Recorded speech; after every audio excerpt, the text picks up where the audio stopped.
Dayon nga Dios, kami ampo diha kanimo sa amuang panagtigom karon. Dili gipatigayon nga medical mission.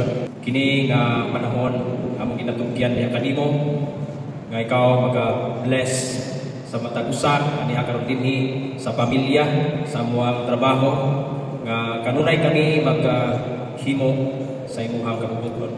Kini nga mga pagkampo ginasalig diha kanimo sa ngalan ni Kristo. Amen. Founder Diwata, Dr. Casiones from Santa Maria, patigayon kita og medical mission, atong check-up sa mata, nagahatag ini siya og dako kayo katabang sa katawan. Please sa tibuok Davao. Daghang salamat sa inyong pagtambong o pagtibaya sa among gipatigayon karon nga medical mission. I love you all. God bless you so much. Pero atong paningkamutan nga kini siyang mga kalihukan magpadayon aron nga daghan pang matagan og serbisyo. Siguro mahal magod libo. Diba? So isa na siya nga atong bitbiton ang probinsya sa Davao Occidental ngadto sa kada barangay pinagi sa dental mission. Ana lang ako ang gusto pa. Kami sa Philippine Red Cross pa-perform taog kanang blood donation drive kay kani nga mga dugo nga ato ang nakuha dako ni siya og tabang para makapaserbisyo pud ta sa ato ang mga kaubanan nga mga kaigsuonan nga mga nanga-admit sa mga hospital nga nagkinahanglan pud og dugo.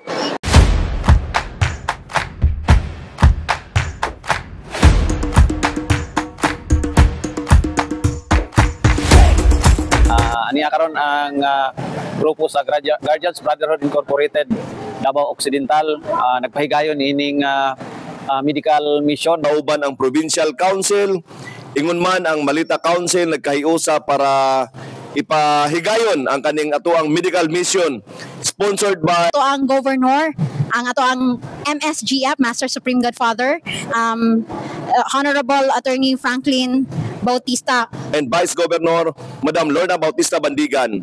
Sa ato ang provincial first chairman Sir Brett, kay Sir Nilo sa ato ang provincial chairman sa operation kay Sir Nilo. Thank you kay Sir. Ko kaya mo pasalamat nga usami kabahin mi diri sa maong mission. Ining medical mission nga gipatigayon sa Guardians Brotherhood Incorporated of Davao Occidental. Tunay 5 kabahin. Una-una ang paghatag og kanang libreng medical check-up para sa mga bata ug mga hamtong. Ikaduha, anapod ang libreng ibot sa ngipon. Ikatulo, ang atuasab nga kaning bloodletting para makatabang ta sa mga katawhan nga nanginahanglan og dugang nga dugo. O ikaupat, ang atuasab nga feeding program nga para ang tanan matagaan og libreng pagkaon, makatabang sila sa panahon nga moabil sila sa atong programa. Ug ang ikalima, ang atuang eye check-up, no, para sa atong mga kaigsuonan nga nanginahanglan nga matagaan og kuan ang ilahang mata. Kining programaha mulungtad og mausab sa daghan pang katuigan. Malipayon kami nga nagaserbisyo sa katawhan kauban sa among mga kaubanan usab o kining tanan among salamatan. Salamat kayo. Thank you for your tireless effort and dedication to our community here in Malita, Davao Occidental. Your leadership and support for this medical mission have greatly benefited to our fellow citizens, particularly the Malitanos. May you continue to be blessed and empowered to serve our province. From the beneficiaries, the Guardian Brotherhood Incorporated, and the medical mission team, thank you for your compassion and service. You are an inspiration to all of us. Once again, sir, thank you and God bless us all. Mabuhay ang Guardian. Mabuhay ang Guardians. Mabuhay ang Guardians. Buhay ang Guardians! Thank you so much kay Honorable, our Governor, Honorable Franklin Bautista, and our Vice Governor, Honorable Lorna Bautista Bandigan. Thank you so much for this kanang medical mission nga grabe ka powered ako kay natabang sa mga lumulupyo sa Malita, ilabi na gitong mga kawadon. Check-up sa mata, and then medical check-up, health check-up, kay grabe akong hubak. And then, dili na pagkayo kakita og doon. So, nahatagan kog libre nga medication o libre nga reading eyeglasses. Thank you so much! Okay, makauban na to karon ang usa sa mga ni Abel sa tuwang dental mission karon nga gipahigayon sa diri sa may municipal gym sa Malita, no? Gipasugdahan sa Guardians Brotherhood Incorporated. Pangalan nimo nay? Juvita Mansigin. So unsa may imong gikuan diri giabil nimo nay? Ngipon o unsa check up? Nagpa-check up ko kay na ako'y ubo, na ako'y UTI o namanhid ka ng akong kamot. Unsa may masulti nimo bahin aning libre nga check up nay? Ako nagpasalamat gusto ko sa Ginoo nga naay libreng check up, at least kanang mabawasan kung magpa-check up man ta sa hospital, siyempre maghulog pud gyud tag kwarta. So dako ang akong kalipay na pasalamat tungod kay naay medical mission karong adlaw. Okay, so taga-asa ka nay?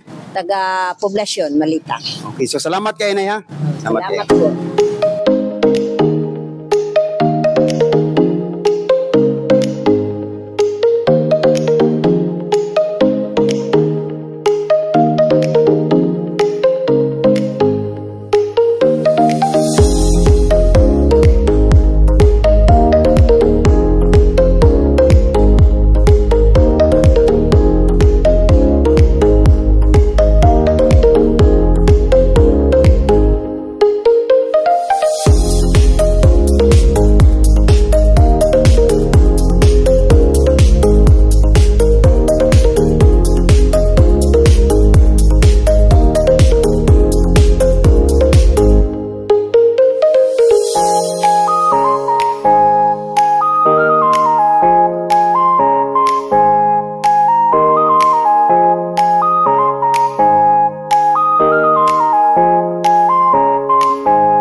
Thank you, MSGM.